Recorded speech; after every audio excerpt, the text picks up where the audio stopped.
Hello everyone, welcome to good evenings Telugu.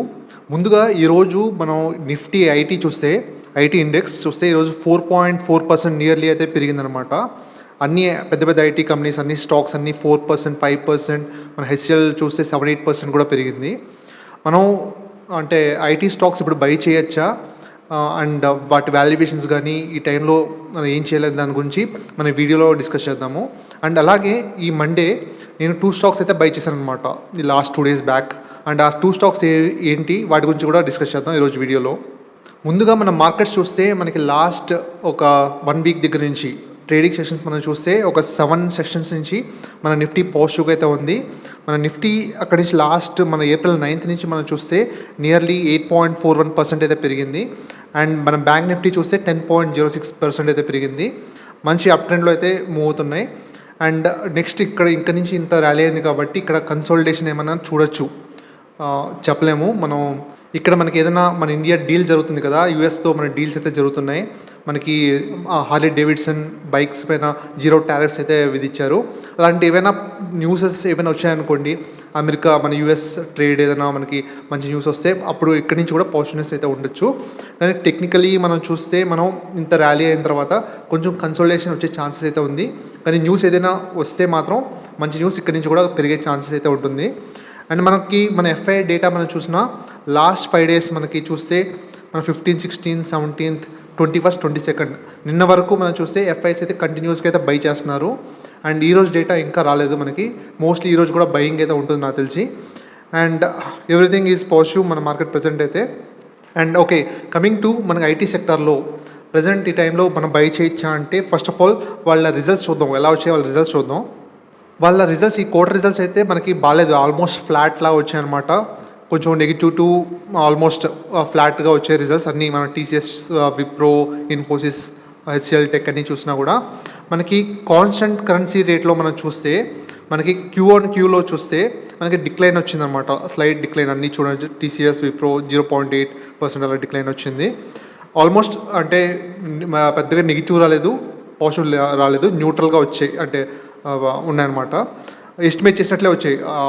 Already expect చేసాము మన ఈ స్టాక్స్ అన్ని ఐటీ స్టాక్స్ అన్ని ఇలాగే వస్తాయని ఎక్స్పెక్ట్ చేసినట్లే వచ్చాయి. కానీ నెక్స్ట్ తర్వాత వాళ్ళ గైడెన్స్ అయితే బాగా వచ్చిందనమాట. అసలు యాక్చువల్లీ ముందే స్లో డౌన్ ఉంటుందని ఎక్స్పెక్ట్ చేశారు, స్లో డౌన్ అయితే ఉంది. ఇంకా స్లో డౌన్ ఉంటుందని అనుకున్నారన్నమాట.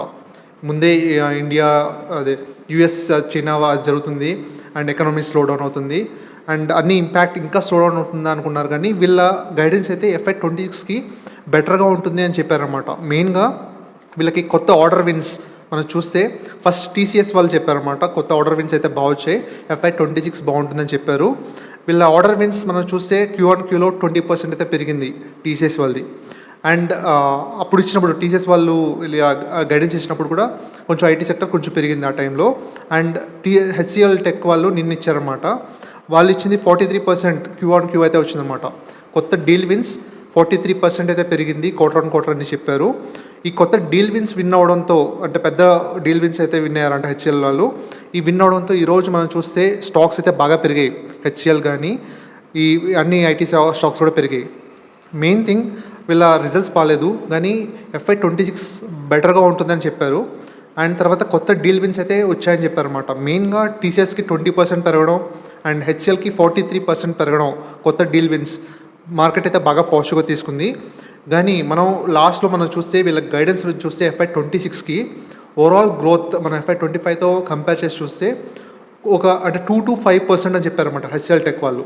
మిగతా కంపెనీస్ కూడా ఆల్మోస్ట్ అంతే, ఇన్ఫోసిస్ కూడా 0 to 3% అని చెప్పారు, టీసీఎస్ కూడా ఆల్మోస్ట్ అంతే 4%, విప్రో కూడా ఆల్మోస్ట్ సింగిల్ డిజిట్స్లో బిలో 5%. అన్నీ కూడా మనం చూస్తే 0 to 5% లోపు ఉన్నాయన్నమాట వీళ్ళ గైడెన్స్ మాత్రం. అండ్ విప్రో నెక్స్ట్ క్వార్టర్ అయితే ఇంకా డిక్లైన్ అవుతుందని చెప్పారన్నమాట, వాళ్ళ ప్రాఫిట్స్ ఇంకా డిక్లైన్ అవుతాయని చెప్పారు. అదే Q1 FY 26 ఇంకా తగ్గుతుందని చెప్పారు. కాబట్టి మనకి ఈ డీల్ విన్స్ పాజిటివ్గా అయితే ఉన్నాయి. ప్రజెంట్ అయితే చూస్తే డీల్ విన్స్ అయితే బాగానే పాజిటివ్గా కనబడుతుంది. కానీ వీళ్ళ గైడెన్స్ మాత్రం తక్కువ ఇచ్చారు వీళ్ళ గైడెన్స్. అండ్ మనకి ఇంకా హెడ్ విన్స్ అయితే మనకి పోలేదు, ఇండస్ట్రీలో ఇంకా స్లో డౌన్ అయితే ఉంది. అండ్ వీళ్ళ ఎకనామిక్ స్లో డౌన్ జరుగుతుంది. వీళ్ళ కొత్త క్లయింట్స్ వీళ్ళకు అంటే అగ్రెసివ్గా లేరు అని చెప్తున్నారు వీళ్ళ మేనేజ్మెంట్ చెప్పడం కూడా. కొత్త క్లయింట్స్ కానీ అగ్రెసివ్గా లేరు. కాబట్టి కొత్త అంటే డీల్ విన్స్ లేవని ఎప్పటి నుంచో చెప్తున్నారు, కానీ ఈ డీల్ విన్స్ రావడంతో ఒక్కసారిగా పాజిటివ్ వచ్చిందనమాట. అంటే డీల్ విన్స్ కొత్తగా ఇంత వస్తుందని ఎక్స్పెక్ట్ చేయలేదు మార్కెట్, కానీ డీల్ విన్స్ అయితే బాగా వచ్చాయి. దాంతో కొంచెం మార్కెట్ అయితే పాజిటివ్గా అయితే తీసుకుంది. కానీ ఇక్కడ నుంచి ఎలా ఉండబోతున్నాయి, ఈ టైంలో మనం బై చేయొచ్చా, వీటి గురించి మనం చూద్దాం. ఫస్ట్ ఆఫ్ ఆల్ వాళ్ళ వాల్యుయేషన్స్ ఎలా ఉన్నాయో ఒకసారి చూద్దాం. ఓకే, ఫస్ట్ ఆఫ్ ఆల్ వీళ్ళ వాల్యుయేషన్స్ మనం చూద్దాం. ఇన్ఫోసిస్ స్టాక్ తీసుకొని కంపేర్ చేస్తాను. మోస్ట్లీ అన్ని కంపెనీస్ కూడా అలాగే ఉన్నాయి, దగ్గర PE. ఇప్పుడు ఇన్ఫోసిస్ 20 ఈరోజు పెరిగిన తర్వాత 22 PEకి అయితే వచ్చింది. TCS 25, HCL 24, మిగతా దగ్గర అయితే ఉన్నాయన్నమాట. విప్రో అవన్నీ కూడా దగ్గర ఉన్నాయి. మనకి మెయిన్గా వాల్యుయేషన్స్ చూస్తే కోవిడ్ తర్వాత అంటే బాగా పెరిగిపోయాయి అనమాట వాల్యుయేషన్స్. అంటే వాళ్ళ గ్రోత్ బాగుంటుందనే దాంతో వీళ్ళ వాల్యుయేషన్స్ ఆల్మోస్ట్ 35 పైన 37, 38. మనకి TCS అయితే 40 కూడా టచ్ అయినట్లుంది, పెరిగిపోయాయి. మనకి కోవిడ్ కన్నా ముందు చూస్తే వీటి వాల్యుయేషన్స్ మనం 20 కన్నా బిలోనే ఉన్నిందనమాట. మన ఇన్ఫోసిస్ చూస్తే మెయిన్గా 15 to 20 మధ్యలో అయితే ట్రేడ్ అవుతుంది. మనకి మీడియం PE 20.8 అయితే ఉందన్నమాట. ఓకే, మీడియం అయితే 20 అనుకోవచ్చు ఇన్ఫోసిస్. మిగతాది కూడా మీరు అన్ని కంపెనీస్వి అదే అనుకోవచ్చు అనమాట. దగ్గర యావరేజ్ 20 అయితే వేసుకోవచ్చు. మనకి ఇప్పుడు 20 దగ్గరకు వచ్చిందనమాట. ఇప్పుడు PE 20 దగ్గరకు వచ్చి ఈరోజు పెరిగిన తర్వాత 22 PEకి అయితే వచ్చింది. వాల్యుయేషన్స్ ప్రకారం చూస్తే మనకి చీప్ అని మాత్రం చెప్పకూడదు. Okay valuations. Okay, and main thing ఇక్కడ నుంచి గ్రోత్ ఉండదు కాబట్టి నెక్స్ట్ 2 ఇయర్స్లో ఇప్పుడు మన ఫార్వర్డ్ PEలో చూడాలి మనం. ఎప్పుడు కూడా మనకి గ్రోత్ ఉండట్లేదు కాబట్టి ఫార్వర్డ్ PEలో కూడా పెద్దగా వీళ్ళ ఎర్నింగ్స్ రావు కాబట్టి వీళ్ళ PE కూడా మనం తక్కువే ఉండాలి, రైట్. మన 20 అంటే ఫార్వర్డ్ దాంట్లో కూడా చూస్తే తక్కువే ఉండాలి. అది మనం కరెక్ట్గా క్యాలిక్యులేట్ చేయలేం. HCL వాళ్ళది 22 అని చెప్పినట్లు ఉన్నారు. FY 27 ఫార్వర్డ్ PE చూస్తే 22 PE అయితే ఉంటుంది. ప్రజెంట్ అయితే ఈరోజు 24 అయితే ఉందన్నమాట ప్రజెంట్ PE, ట్రైలింగ్ PE చూస్తే మనకి. కాబట్టి మనకి చీప్ అని చెప్పకూడదు ఎందుకంటే గ్రోత్ లేదు కాబట్టి మనకి చీప్ అని చెప్పకూడదు. First of all reasonable valuations అనుకోవాలి. మెయిన్ థింగ్ ఇలాంటి కంపెనీస్ మనకి డిప్స్లో బై చేయాలి. మెయిన్ థింగ్ IT కంపెనీస్ అన్నీ కూడా అంటే మంచి కంపెనీస్ ఏమైనా ఉంటే డిప్స్లో ఇప్పుడు మనకు అంత ఈజీగా దొరకవు. అప్పుడప్పుడు డిప్స్ వస్తుంటాయి. ఇలాంటి పెద్ద మంచి క్యాష్ జనరేటింగ్ కంపెనీస్ ఇవి, IT కంపెనీస్ ఇవన్నీ. కాబట్టి ఈ టైంలో మనం కన్సిడర్ చేయొచ్చా అంటే మనకి అంటే డిప్స్ వచ్చాయి కాబట్టి మనం కన్సిడర్ చేయొచ్చు అని అనిపిస్తుంది. మనకి డిప్ మళ్ళీ వస్తుందో రాదా మనం చెప్పలేం, రైట్. కాబట్టి కన్సిడర్ చేయొచ్చు అనిపిస్తుంది. ఒకటి గ్రోత్ అయితే లేదు. ఫస్ట్ ఆఫ్ ఆల్ గ్రోత్ అయితే నెక్స్ట్ 1 year కూడా మనకి పెద్దగా లేదు. మెయిన్ థింగ్ మనం ఏది కన్సిడర్ చేయాలంటే మనకి ఇప్పుడు US చైనా జరుగుతుంది కదా టారిఫ్ వార్, అది కానీ పీక్ అయిందనుకోండి, అది ఎక్కువైతే ఈ IT సెక్టర్ మన NASDAQ అక్కడ పడుతుంది. ఆ NASDAQ పైన మనం డిపెండ్ అయి ఉంటుంది ఎక్కువ IT సెక్టర్. కాబట్టి మళ్ళీ స్టాక్స్ పడే ఛాన్సెస్ అయితే ఉంటుంది. ఓకే, ఒకవేళ అక్కడ ప్రాబ్లమ్ సాల్వ్ అయిపోయింది అనుకోండి, అక్కడ US చైనా అన్ని ప్రాబ్లమ్స్ సాల్వ్ అయిపోయి అన్నీ బాగా అయిపోతే ఈ IT సెక్టర్ బాగా పెరిగే ఛాన్సెస్ అయితే ఉంటుంది. కాబట్టి దీనిపైన మనం అయితే డెసిషన్ తీసుకోవాలి. ప్రజెంట్ అయితే అన్సర్టైన్గా ఉంది, మనం ఏది చెప్పలేము. కాబట్టి అంటే కొత్తగా ఎవరైనా ఇన్వెస్ట్ చేయాలి IT సెక్టర్లో అంటే నేనైతే అవాయిడ్ చేస్తాను. ప్రజెంట్ అయితే నేను ఇంకా అవాయిడ్ చేస్తాను.